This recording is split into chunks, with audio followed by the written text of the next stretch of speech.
ایسے نہ اپنی زلف کی زنجیر کر مجھے، میں آسماں کا چاند ہوں تسخیر کر مجھے۔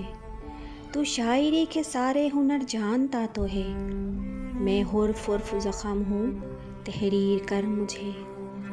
الجھنیں کیا بتاؤں میں تجھے اپنے دل کی، تیرے ہی گلے لگ کر تیری ہی شکایت کرنے کو جی چاہتا ہے۔ کبھی کبھی کچھ پل اتنی شدت سے یاد آتے ہیں، بے اختیار منہ پہ مسکراہٹ اور آنکھوں میں آنسو آ جاتے ہیں۔ اداکار نہیں ہوں ورنہ نبھا جاتی سبھی رشتے، حقیقی بندی ہوں اسی لیے سب سے الگ رہتی ہوں۔ میں ہزار بار چاہوں کہ وہ مسکرا کے دیکھے، اسے کیا غرض پڑی ہے جو نظر اٹھا کے دیکھے۔ اسے دیکھنے کو کیسر میں نظر کہاں سے لاؤں، کہ وہ آئینہ بھی دیکھے تو چھپا چھپا کے دیکھے۔ تم تصور میں ہو ہر دم کیسے کہہ دوں کہ دیکھا نہیں ہے، ایسے پردے پہ قربان جاؤں لاکھ پردوں میں بھی پردہ نہیں ہے۔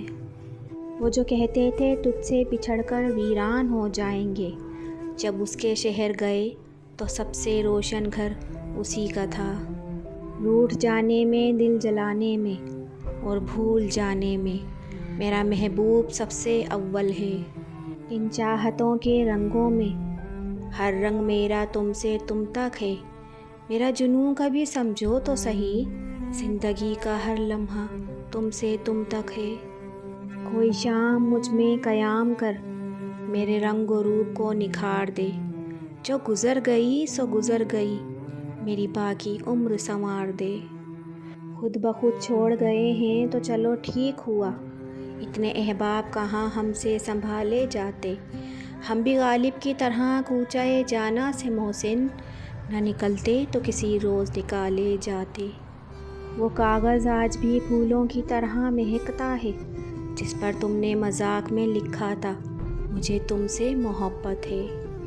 اچھا ہی ہوا جلد ہی بدل گئے تم، ورنہ میری امیدیں اور بھی گہری ہو جاتی۔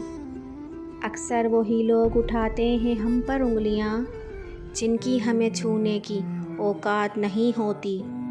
مت کرو کسی سے اتنی امیدیں، ہر کسی کی اپنی دنیا ہے۔ کوئی کتنا بھی اچھا ہو جائے پہلے اپنا ہی سوچتا ہے۔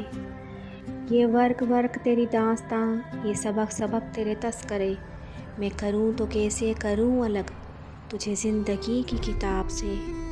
جس شخص کی غلطی غلطی نہ لگے، کتاب عشق میں اسے ہم محبوب کہتے ہیں۔ اگر آپ لوگوں کو میری ویڈیوز پسند آتی ہیں تو پلیز لائک، شیئر اور سبسکرائب کر دیا کیجیے۔ Thank you.